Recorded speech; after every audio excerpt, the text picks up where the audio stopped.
বিদায় 2025। বছরের শেষে এসে তোমার কাছ থেকে পেলাম অনেক শিক্ষা, অনেক স্মৃতি আর এক বুক সাহস। বছরের শেষে এসে এটাই বুঝিয়ে দিলে যে বেঁচে থাকাটাই একটা বড় নিয়ামত, আলহামদুলিল্লাহ। তবে বছরের শেষ দিনে এসে গোটা একটা জেনারেশনের মন খারাপ, বিকজ কেউ বা তার প্রিয় নেতৃত্ব খালেদা হারানোর কষ্ট, কারোর বা অকুতোভয় নেতা হাদির চলে যাওয়ার কষ্ট, তার মৃত্যুর সঠিক বিচার না পাওয়ার কষ্ট, প্রিয় মানুষকে মনের কথা না বলার কষ্ট, কারোর বা প্রিয় স্বপ্নটা না পূরণ হওয়ার কষ্ট, পুরো একটা বছরে কিছু না করতে পাওয়ার কষ্ট, নিজের পায়ে না দাঁড়ানোর কষ্ট, নিজের ফ্যামিলির হাল ধরতে না পারার আক্ষেপ এবং চোখের সামনে পিতামাতা বৃদ্ধ হয়ে যাচ্ছে সেটা দেখে মন খারাপ। Hello viewers, happy new year. তোমরা সবাই কেমন আছো? আশা করি ভালো আছো। আমিও ভালো আছি। দেখো রেডি হচ্ছি বাহিরে যাওয়ার জন্য। অলমোস্ট রেডি হয়ে পড়েছি। বাসা থেকে বের হয়ে গিয়েছি গন্তব্যস্থানে যাওয়ার জন্য। তো আমরা কোথায় যাচ্ছি বলতে পারবা তোমরা? আমরা যাচ্ছি বাংলাদেশের শেষ প্রান্তে, হ্যাঁ, পঞ্চগড়ে।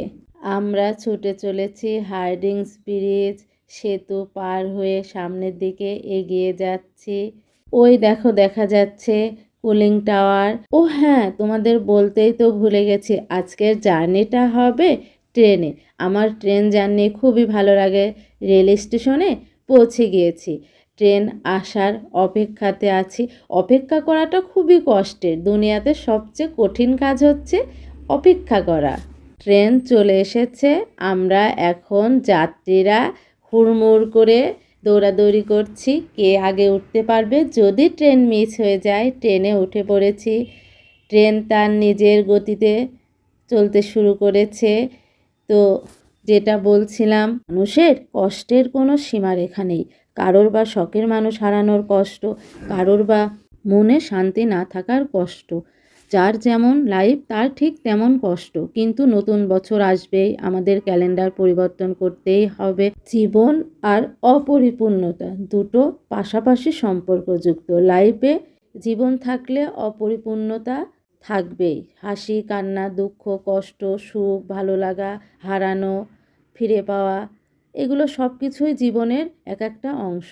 গল্প করতে করতে দীর্ঘ 8 ঘন্টা প্লাস জার্নির পরে আমরা পঞ্চগড়ে পৌঁছে গেছি। অনেকটা রাত হয়ে গিয়েছে, রাত এখন প্রায় 11টা বাজে। দেন আমরা ওখান থেকে হোটেলে চলে আসলাম। এখন ফ্রেশ হয়ে দেন আমরা ডিনার করতে যাব। আজকে এ পর্যন্তই, খোদা হাফেজ। ইনশাল্লাহ